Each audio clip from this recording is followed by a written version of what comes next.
Pero bueno, nosotros entendemos que Jesús dijo en Mateo capítulo 24, verso 1, cuando sus seguidores se le acercaron y le dijeron, dinos qué señal habrá del siglo y del fin, de todo, qué final habrá del siglo. Y Jesús les dijo, lo primero que Jesús dijo, mirad que nadie os engañe. Así que hemos llegado a ese tiempo. Hemos llegado al tiempo en que si nosotros no conocemos las Escrituras, podremos ser presas fáciles de cualquier viento de doctrina. El apóstol Pablo les habla a los efesios y les dice, él mismo constituyó a unos apóstoles, a otros profetas, evangelistas, pastores y maestros. Y luego dice por qué. Dice, a fin de perfeccionar a los santos para la obra del ministerio.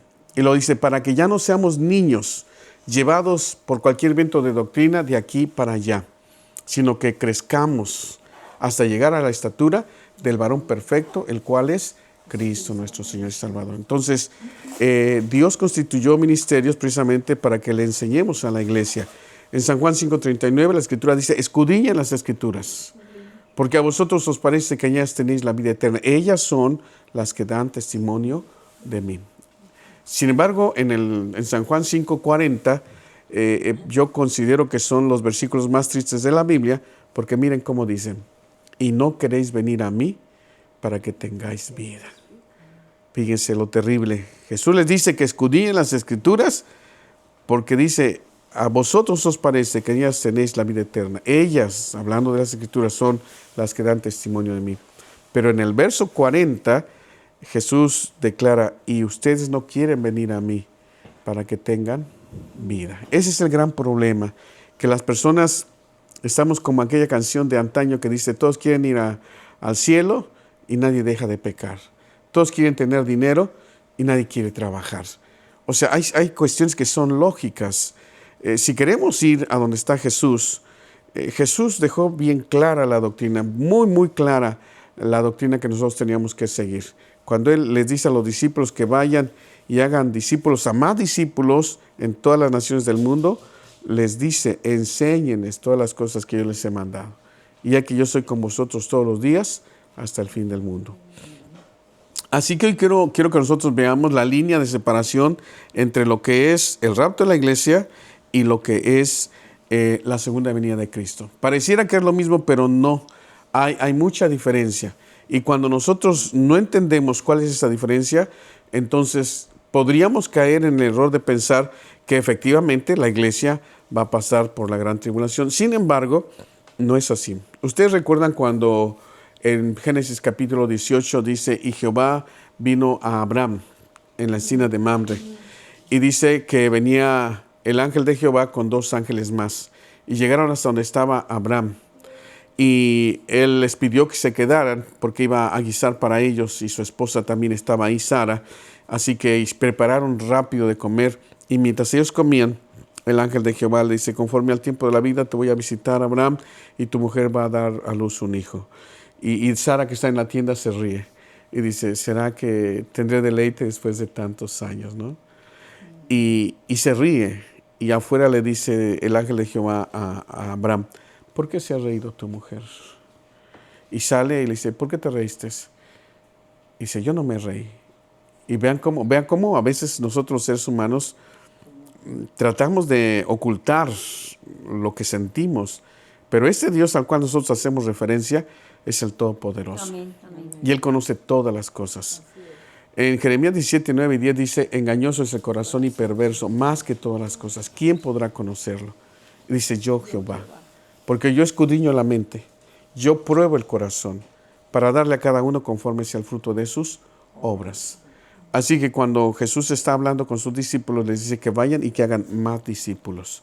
Y nosotros estamos aquí precisamente para que podamos nosotros comprender la diferencia entre lo que es el rapto de la iglesia y lo que es la segunda venida de Cristo. En el rapto de la iglesia hay muchas diferencias. Les voy a decir algunas a grandes rasgos, pero vamos a ir a la Biblia para que nosotros sepamos cómo es que la Escritura enseña que será esto. Vamos a leer el pasaje que hace un rato lo leímos ya, 1 Tesalonicenses 4, del 13 al 17. Este es el rapto de la iglesia. Cuando dice, ahorita vamos a verlo, es 1 Tesalonicenses 4, del 13 al 17, aquí está esta palabra, junto con 1 Corintios capítulo 15, a partir del verso 51, hablan exclusivamente de lo que es el rapto de la iglesia. Y miren cómo dice, allá está, pero yo lo voy a leer. Dice, tampoco queremos, hermanos, que ignoréis acerca de los que duermen, para que no os entristezcáis como los otros que no tienen esperanza. Porque si creemos que Jesús murió y resucitó, así también traerá Dios con Jesús a los que durmieron en él.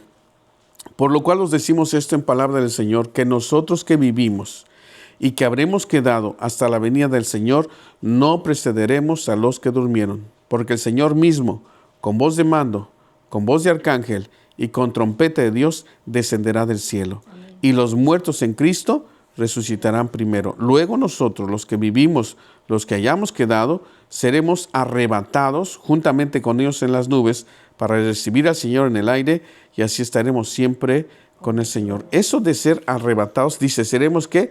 Arrebatados. Esa palabra arrebatados en el griego es arpazo. Arpazo es cuando, por ejemplo, tú arrebatas algo, o sea, lo tomas, inclusive hasta con violencia, arrebatar. Lo peleas, ¿no? Arrebatar. Es como si fueras pasando y de repente alguien te arrebata tu celular. Ese es un arrebato. Y la palabra en griego es arpazo. O sea, quiere decir que este arrebato es instantáneo. Pero también dice, el apóstol comienza diciendo, yo no quiero que ustedes ignoren. El mayor de los problemas en la iglesia, sobre todo en la iglesia pentecostal, es la ignorancia. Porque como tenemos al Espíritu Santo y creemos en las manifestaciones del Espíritu Santo, muchos de nosotros ya ni leemos la Biblia. Hay personas que solamente leen su Biblia cuando llega el momento de ir al servicio. Es cuando agarran su Biblia. Ahora, el otro hábito, y que nuestra hermana ahorita nos dejó entrever que es lo que ella piensa, es ir a las Escrituras. Porque hoy precisamente pues todos usamos el celular. Pero las Escrituras pues son como esta. Aquí está mi Biblia, su Biblia, por lo menos tenemos 3 Biblias. En la antigüedad, o por lo menos cuando yo creí en el Señor Jesucristo, cuando se distinguía un cristiano porque siempre llevaba su Biblia y llevaba un himnario. Y nosotros los veíamos allá y decíamos, ese es cristiano, porque lleva su Biblia y lleva su himnario. Y ya sabíamos, ¿no? Alguien llevaba su Biblia y llevaba su himnario. Hoy no. Y no digo que sea malo, pero por ejemplo, en círculos de estudio, sí sería bueno que nosotros usáramos la Biblia, y les voy a decir por qué.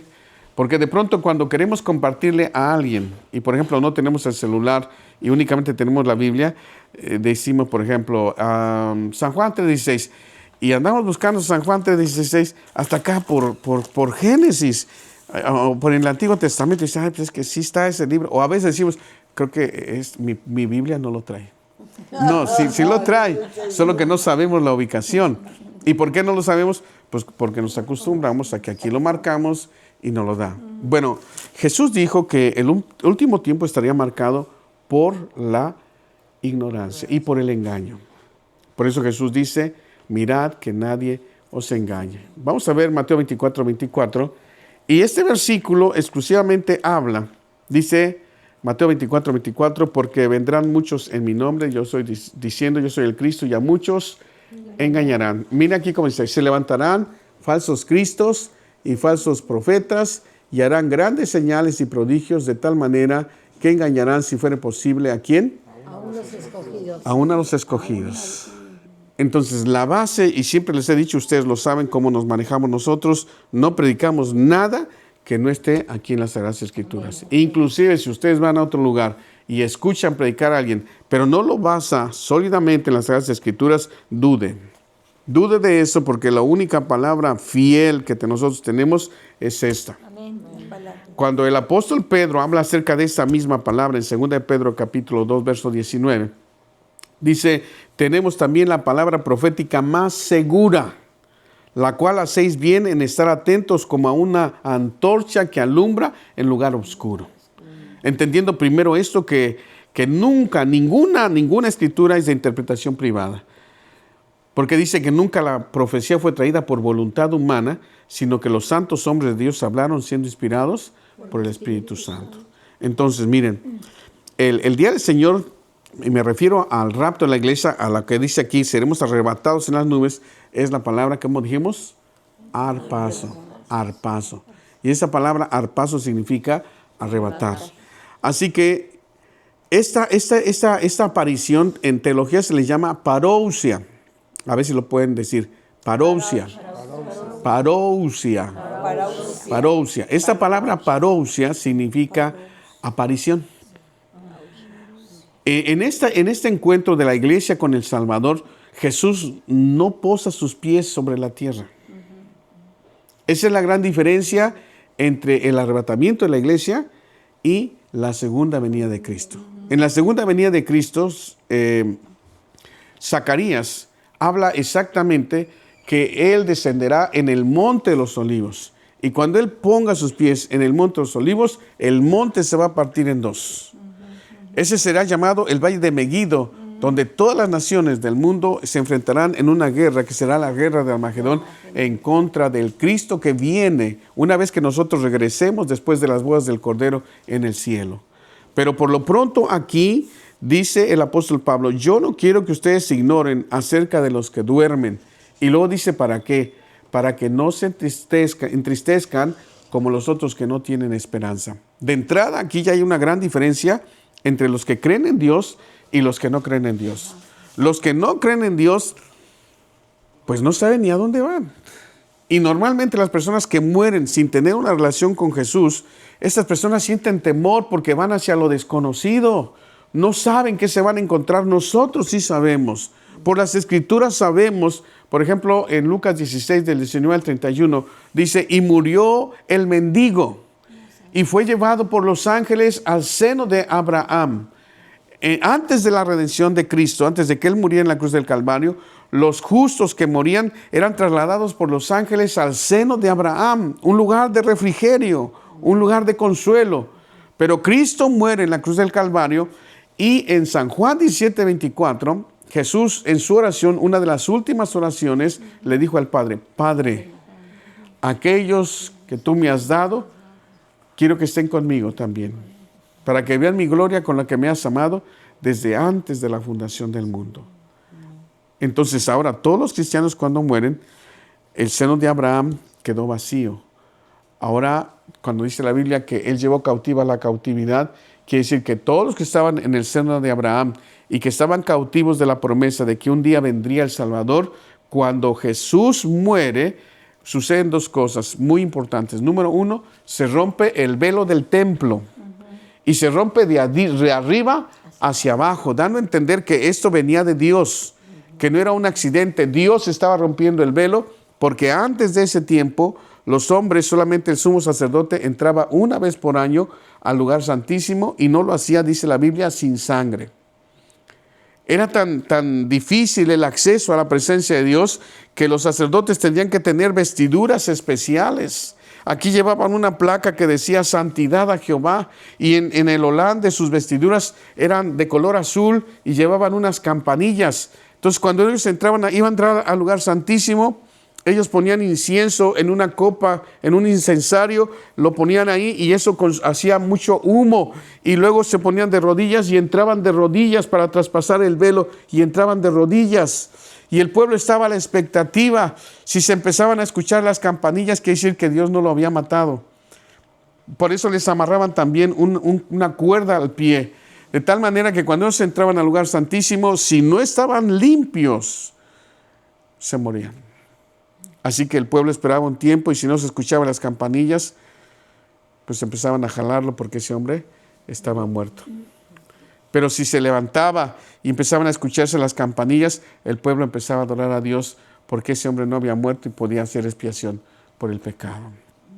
Entonces cuando Jesús muere, se rompe el velo, como diciendo, ahora todos tienen acceso al lugar santísimo. Y efectivamente, en 1 Pedro 2:9 dice, mas vosotros sois real sacerdocio, nación santa, pueblo adquirido por Dios, para que anunciéis las virtudes de aquel que nos llamó de las tinieblas a su luz admirable. Así que ahora este grupo de personas son personas que han guardado su vida en santidad. En Hebreos 12:14 la Escritura dice, mirando bien, no sea que algunos dejando de alcanzar la gracia y que brotando alguna raíz de amargura les estorbe y por ella muchos sean contaminados. Porque dice la Biblia, porque sin paz y sin santidad nadie verá al Señor. Así que uno de los requisitos para poder irse en el rapto de la iglesia es haber aceptado a Jesús como Señor y Salvador y haber caminado fielmente en sus caminos, de tal manera que ese día no nos sorprenda, sino que podría suceder una vez que Cristo va al cielo. Él dice, voy a ir a prepararles un lugar para vosotros. En San Juan capítulo 14, a partir del verso 1, dice, no se turbe vuestro corazón ni tenga miedo. Creéis en Dios, creed también en mí. En la casa de mi Padre hay muchas moradas. Si así no fuera, yo se los hubiera dicho. Pero voy pues a preparar lugar para vosotros. Y si me fuere, vendré otra vez y los tomaré a mí mismo, para que donde yo esté, ustedes también estén conmigo. Y le dice, creo que es Tomás, Señor, no sabemos a dónde vas. ¿Cómo pues podemos saber el camino? Y Jesús le dice en San Juan 14:6, yo soy el camino, yo soy la verdad y yo soy la vida. Nadie puede ir al Padre si no lo hace por medio de mí. Así que Jesús prometió que regresaría, que Él regresaría por sus seguidores. Por eso los que ahora morimos en Cristo, sabemos que una vez que nosotros dejemos de respirar aquí, en ese momento cuando nuestros cuerpos mueran, es decir, que se salga el alma, en ese momento entierra nuestros cuerpos, pero nuestra alma inmediatamente pasa al tercer cielo. ¿A dónde? A donde esté Jesús. Porque Él dijo, Padre, aquellos que me has dado, quiero que donde yo esté, ellos también estén conmigo, para que vean mi gloria con la que me has amado desde antes de la fundación del mundo. Entonces, cuando alguien se va, como dice el apóstol Pablo, para mí el vivir es Cristo y el morir es ganancia de la vida. Y lo que ahora vivo, lo vivo en la fe del Hijo de Dios, el cual se entregó y se dio a sí mismo por mí. Así que ahora todos los que mueren en Cristo no es pérdida, es ganancia. Mientras estaban vivos, pertenecían a la iglesia militante. Una vez que morimos y traspasamos la experiencia de la muerte, nos convertimos en la iglesia triunfante. ¿Por qué? Porque morimos y morimos en la fe de Jesús. Es decir, la separación de nuestra alma no nos separó de Dios, por el contrario, nos acercó más a Jesús, porque ahora estamos en su presencia. Ya el diablo no podrá hacernos ni regresar, ni que fracasemos. Estamos a salvos porque morimos confiando en Jesús. Amén. Así que aquí dice, si creemos que Jesús murió y resucitó, así también traerá Dios con Jesús a los que durmieron en Él. O sea, todas esas almas que murieron en Cristo, desde que Él murió y logró la redención de los seres humanos, todos los cristianos van al cielo, los hijos de Dios.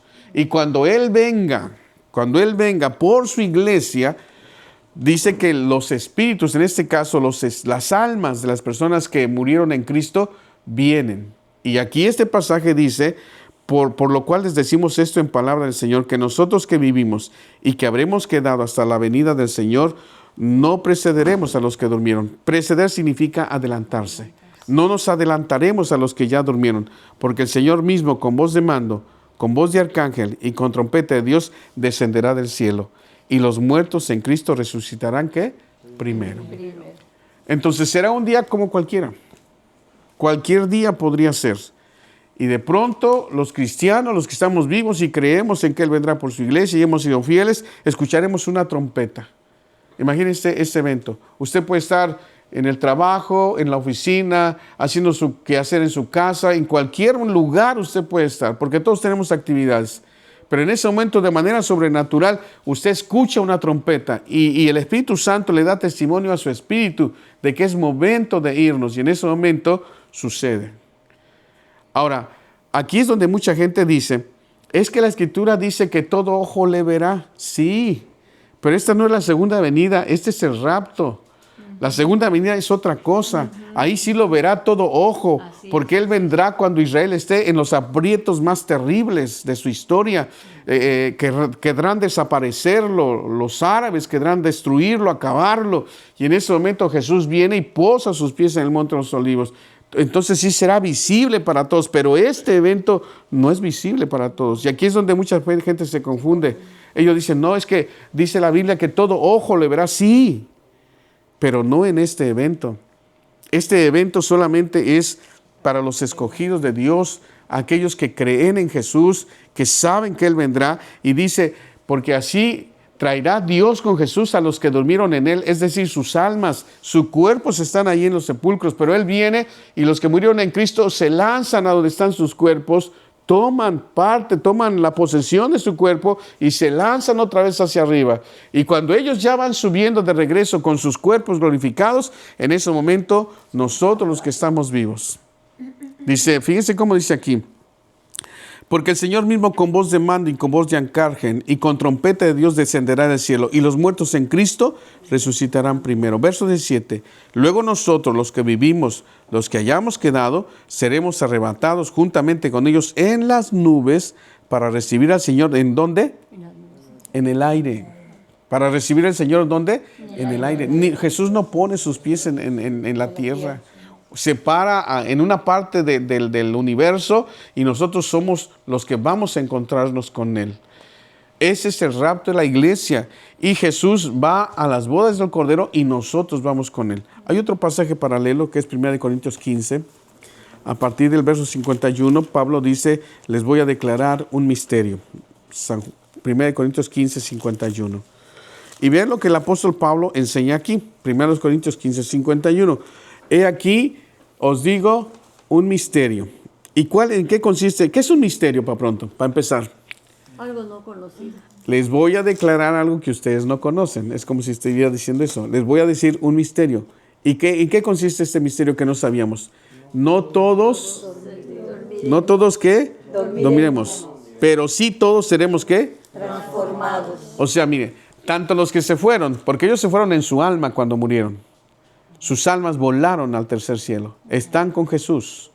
Cuando Él decida venir por la iglesia, todos los que murieron, sus almas de los que murieron en Cristo, vienen con Él. Jesús se estaciona en una parte del espacio y los muertos en Cristo viajan a la velocidad de la luz a donde estuvieron sus cuerpos, toman esos cuerpos que estuvieran ahí y de manera sobrenatural Dios los transforma, porque quizás muchos de ellos ya nada más existían partículas, pero Dios los transforma y hace un cuerpo glorificado. Inmediatamente toman su cuerpo y salen otra vez disparados hacia el aire. Y en ese momento, cuando ellos ya van adelante, nosotros, los que estamos vivos, si nos tocara en este momento, nosotros no veríamos cuando los que vienen con Jesús toman sus cuerpos, pero sí sentiríamos el momento porque escucharíamos la trompeta, tru, tru, donde quiera que estés. Y en ese momento el Espíritu Santo le da testimonio a tu espíritu. Es hora de irnos. Y en un instante, vean cómo dice Pablo aquí, en el 51, les declaro un misterio. No todos dormiremos, pero todos seremos transformados. Y luego dice en el 52, ¿en un qué? En un momento. Esa palabra momento que se utiliza en el griego, momento, es la palabra átomo. En un átomo de tiempo. Quiere decir que es una unidad indivisible. Que es tan rápido cuando sucede esto, que es muy semejante a como cuando abres y cierras los ojos. A ver, abre y cierra los ojos. Ya sucedió. Así. Así, nada más. O sea, a lo mejor estás aquí hablando y de pronto dices, ella te dice, vamos a suponer que fuera en este momento, me dijera, oye, pásame eso, pásame la guitarra. Y ella está hablando conmigo, yo, ok. Y cuando, caray, ya no está. ¿Te fue? Así. O imagínate que le estás sirviendo la cena a tu esposo, ¿no? Y, ¿qué era vieja? O como te diga, chaparra, gorda, no sé, de cómo te diga. Oh, sí, ya voy.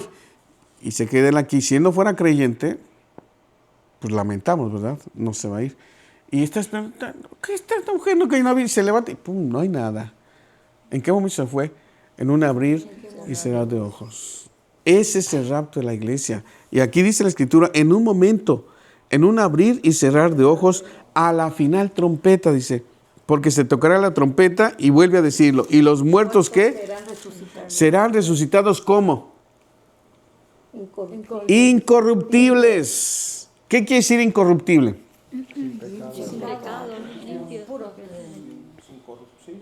Incorruptible.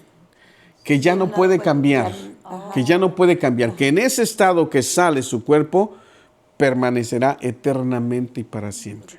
Y ahorita vamos a ver cómo va a ser ese cuerpo si nos da tiempo. Y qué facultades tendremos con ese cuerpo glorificado. Así que entonces dice, y los muertos serán resucitados incorruptibles. ¿Y qué pasará con nosotros? Y seremos transformados. Esa palabra transformar es metaformosis, o metaformosis, o metamorfosis. Y significa meta y formos, cambio de forma. Pero no es un cambio de forma física, sí. sino más bien un cambio de forma química, biológica, atómica. Fíjese, atómica. Porque dice la Biblia, carne y sangre no pueden heredar el reino de Dios. Entonces, nosotros no tendremos sangre en el cuerpo glorificado. Amén, amén. Fíjese. No tendremos sangre, así que dejaremos de ser sangrones.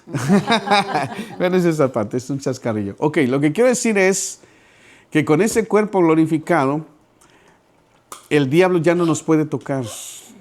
El diablo ya no puede ni siquiera intentar tocarnos, porque ese primer tiempo ya pasó. Ahora, vean cómo va a suceder. En el verso 53, dice Pablo, por el Espíritu Santo, porque es necesario que esto corruptible se vista de incorrupción y esto mortal se vista. Entonces, fíjese, seremos incorruptibles e inmortales. Vea. Sí, escucha esto. Incorruptibles e inmortales. O sea, Satanás en ese momento dejó de tener alguna influencia para nosotros. Si no lo pudo hacer mientras estábamos sin este cuerpo glorificado, con cuerpo glorificado, perdón por lo que voy a decir, y a lo mejor soy muy jactancioso, pero nos hace los mandados. Ya no puede tocarnos. Por eso dice la Biblia, bienaventurados los que tienen parte en la primera resurrección, porque la segunda muerte ya no tiene potestad sobre ellos. Escuchen eso. Entonces, vean lo que dice en el 54. Y cuando, o sea, en el momento después de, y cuando esto corruptible se haya vestido de incorrupción, y esto mortal se haya vestido de inmortalidad, entonces se cumplirá la palabra que está escrita, sorbida es la muerte en victoria. Y luego pregunta como en un triunfo, ¿dónde está, oh muerte, tu aguijón? ¿Y dónde, oh sepulcro, tu victoria? Ya que el aguijón de la muerte es el pecado, y el poder del pecado, la ley. Mas gracias sean dadas a Dios que nos da la victoria por medio de nuestro Señor Jesucristo. Escuchen eso. Así que este cuerpo glorificado será muy semejante al cuerpo de nuestro Señor Jesucristo. ¿Cómo lo sabemos? Porque la Biblia lo dice. La Biblia lo dice y con justa razón yo creo que debemos de... Mire, en Filipenses capítulo 3, versículos 20 y 21. Mire lo que dice ahí. Mas nuestra ciudadanía está ¿en dónde? En los cielos. Escuche eso. Mas nuestra ciudadanía está en los cielos, de donde también esperamos ¿a quién? Al Salvador. Al Señor Jesucristo. ¿Qué más? ¿Qué hará con nosotros? El cual transformará el cuerpo de la humillación nuestra para que sea semejante al cuerpo de la gloria suya, por el poder con el cual puede también sujetar a sí mismo todas las cosas. O sea, aquí está diciendo textualmente, y así es, que nuestro cuerpo será muy semejante al cuerpo del Señor Jesucristo, cuando resucitó. Ahora, ¿qué facultades tenía el cuerpo del Señor Jesús? Porque hay muchas personas que dicen, ir al cielo a tocar arpa y está ahí todo el tiempo tocando y nada más para allá y para acá, como volando, como sin ningún otro que hacer más que tocar arpa. Pues quiere decir que están muy equivocados. Esto no es así. Con cuerpos glorificados, a ver, les voy a hacer algunas preguntas. ¿Ustedes creen que con cuerpos glorificados podamos comer? Sí. Sí. Sí. Sí. Jesús cuando resucitó, Él comió. Y le gustaba el pescado. Así es. A mí también me gusta mucho el pescado, sorry. Entonces imagínense, ya no hablemos más porque ahorita ya viniera. ¿Podremos comer? Sí. La gran ventaja es que no lo haremos por necesidad. Lo haremos por placer, por gusto. Es la primera. Y la segunda, no tendrá consecuencias. No nos empezaremos a sentir así como medios redondos. No, porque nuestro cuerpo, ¿qué dijimos? Que es incorruptible. Ya no cambia. Escuchen eso. O sea, esto es extraordinario. ¿Qué más? En teología, los que estamos estudiando teología, vamos a ver cuando lleguemos al hombre, cómo en el estado de resurrección tenemos una capacidad que se llama velocidad y penetración.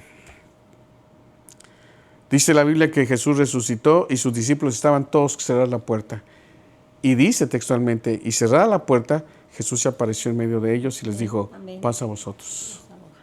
Ellos se espantaron. Eso se llama penetración. Eso es la penetración. O sea, con ese cuerpo glorificado, los muros no existen para nosotros. Si, por ejemplo, quisiera pasar de aquí a ese cuarto, ¡pum!, tranquilo. Imagínense, eso se llama penetración, velocidad. La velocidad de la luz va a ser un juego de niños. Así es, así es. Nosotros viajaremos a la velocidad del pensamiento. ¿Cuál es el lugar más lejos que usted ha ido en la vida? A ver, que hay alguien bien lejos. Bien lejos. Lo más Israel. lejos. ¿Quién ha ido más lejos? Israel. Israel. ¿Cuántas horas son de vuelo? ¿Cuántas horas? De vuelo. Como 12. 12 horas. Échale. Usted se proyectará en su mente, pum, ya estoy allá, pum, ya estoy acá, pum, ya estoy allá. O sea, la velocidad de la luz se llama velocidad. Imagínense nada más. Imagínense, sí, así es. Imagínense las facultades que vamos a tener. Entonces, velocidad, penetración, reconoceremos a las Amén. personas. Así es, así es. Ahí está mi padre, ahí está mi madre, ahí está mi hermano, ahí está el apóstol Pablo. Oh, vamos a saludar a Pablo. ¿Qué tal, Pablo? ¿Cómo te ha ido? ¡Wow! Vieras cuántas enseñanzas nos dejaste, Pablo. Pero sobre todas las cosas, dice la Biblia, ahora ven como si fuera por un espejo. Así es, amén. Pero cuando Él se manifieste, le conoceremos tal y como Él es. Porque le podremos mirar cara a cara a nuestro Salvador. O sea, conoceremos en persona a nuestro Señor Jesucristo. Oh, qué extraordinario es eso. Y todo eso sucederá con el rapto de la iglesia. Mientras aquí comienza la gran tribulación, y pasarán por lo menos 7 años, hasta que 3 años y medio. Aquí es donde hay algunos que no se ponen de acuerdo entre si cuando se manifieste el anticristo, la iglesia estará en la tierra. Y yo les voy a decir que creo que no, y les voy a decir por qué. Miren, vayan a Apocalipsis. Vayan a Apocalipsis, al capítulo 4. No quiero extenderme mucho porque esto es mucho, pero solamente daré mi punto de vista con respecto a esto. Si usted se da cuenta, en todo Apocalipsis capítulo 3 habla de las iglesias. La última iglesia, Apocalipsis 4.1. La última iglesia es la iglesia de la Odisea y significa el derecho de las gentes. Donde Jesús habla con esta iglesia y les dice, tú dices yo soy rico y me he enriquecido y de ninguna cosa tengo necesidad. Pero yo te digo que tú eres un miserable, un pobre, un ciego y que estás desnudo. Por tanto, te aconsejo que compres oro refinado y colirio para tus ojos. Y luego le dice, porque no eres frío ni caliente, sino que eres tibio. Y por cuanto no eres frío ni caliente, te vomitaré de mi boca. Escuche eso. Después deja de hablar de todas las iglesias, pero también le dice en el verso 21 del capítulo 3, al que venciere, le daré que se siente conmigo en mi trono, así como yo he vencido y me he sentado con mi Padre en su trono. Después de ahí, dice el último versículo del capítulo 3, el que tiene oídos, oiga lo que el Espíritu dice a las iglesias.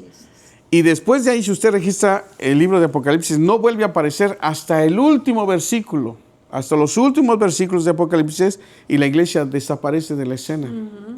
Y sin embargo, en el 4.1 dice aquí Juan, y después de esto, o sea, después de que Dios ya terminó su relación con la iglesia porque deja de existir en la tierra, después de esto miré y aquí una puerta abierta en el cielo y la primera vez que oí como de trompeta hablando conmigo, dijo, sube acá y yo te mostraré las cosas que sucederán después de estas. ¿De cuáles estas? Pues de que la iglesia deje de existir sobre la tierra. Entonces, una vez que pasa esto, después viene aquel león de Judá que toma del que está sentado en el trono el libro que tiene 7 sellos y que nadie puede ni siquiera mirarlo. Cuando Juan dice, y yo lloraba mucho porque no se halló a ninguno digno, ni en el cielo ni en la tierra, de tomar el libro, ni siquiera de mirarlo. Y el ángel me dijo, no llores. El león de la tribu de Judá, él ha vencido. Y él es digno de tomar el libro y desatar sus sellos. Y cuando abre el primer sello, Aparece el caballo blanco. Ese es el anticristo. Pero si se dan cuenta, la iglesia ya no está en la escena. Así es. La iglesia ya se fue. Entonces, eso es una prueba evidente, clarísima, de que la iglesia se irá antes de la gran tribulación. Y la segunda venida de Cristo pues, es otra cosa. Porque cuando Él viene, dice la Biblia, yo miré a Jehová que venía con sus santos millares de ángeles. Cuando Él venga de regreso y pose sus pies en el monte de los olivos, nosotros venimos con Él. Así es, amén. Nosotros venimos con Él. Es cuando se da la guerra de Armagedón y Satanás es atado por 1000 años. Y entonces comienza lo que se llama el milenio. Por eso es que dice la Biblia, y nosotros reinaremos con Cristo por 1000 años. ¿Se dan cuenta? Entonces, la segunda venida es una cosa muy diferente a lo que es el rapto de la iglesia. Entonces, ahorita solo hemos visto un poco acerca de lo que es el rapto de la iglesia. Y eso es lo que nos espera si somos fieles. Él nos sacará, porque aquí valdría la pena contestar una pregunta. ¿Quién genera o por qué se genera la gran tribulación? ¿Lo genera Dios o lo genera el diablo? El diablo. A ver, piense bien.